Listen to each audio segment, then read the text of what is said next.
केंद्रीय गृहमंत्री अमित शहा आज पुणे दौऱ्यावर. थोरले बाजीराव पेशवे यांच्या अश्वारूढ पुतळ्याचं अनावरण. मुख्यमंत्री फडणवीसांसह दोन्ही उपमुख्यमंत्री उपस्थित राहणार.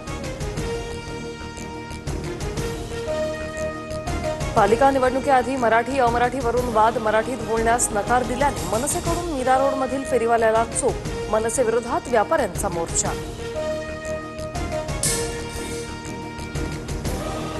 व्यापारी संघटनेचा नाही, भाजपचाच मराठी माणसाविरोधात मोर्चा. मनसे नेते अविनाश जाधवांचा आरोप. तर मारहाण करणं भाजपला मान्य नाही, कारवाई व्हावी. मंत्री आशिष शेलार यांची भूमिका. 5 जुलैच्या ठाकरे बंधूंच्या विजयी मेळाव्याला काँग्रेस आणि शरद पवारांच्या राष्ट्रवादीचा पाठिंबा. हर्षवर्धन सपकाळ मंचावर उपस्थित राहणार, तर वैयक्तिक कामामुळे पवार अनुपस्थित राहणार असल्याची माहिती. हिंमत असेल तर मर्दांसारखे निवडणुकीच्या रिंगणात या. मैदानात उतरण्याआधीच रडणं सोडा. आशिष शेलारांचं ठाकरे बंधूंना खुलं आव्हान.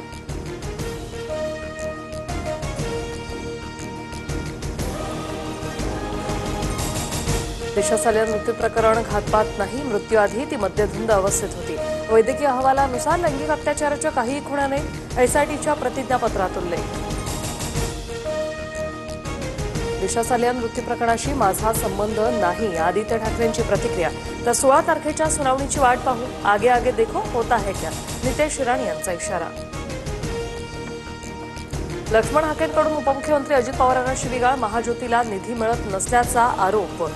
गिरगाव चौपाटीवरील आंदोलनानंतर हाके पोलिसांच्या ताब्यात. लक्ष्मण हाकेंची अवस्था भटक्या कुत्र्यासारखी करू, त्यांना महाराष्ट्रात फिरूच जाणार नाही. अजित पवारांना शिवीगाळ केल्यानंतर राष्ट्रवादीच्या काँग्रेसचा इशारा.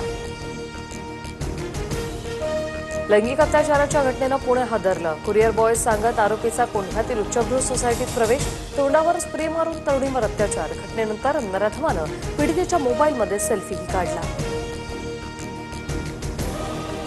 बदलापुरात एका गुन्हेगारी पार्श्वभूमीच्या इसमावर चौघांकडून गोळीबार. मुख्य आरोपीला अटक. 3 जण फरार. आमदार किसन कथोरेंच्या निवासस्थानाबाहेरील घटना.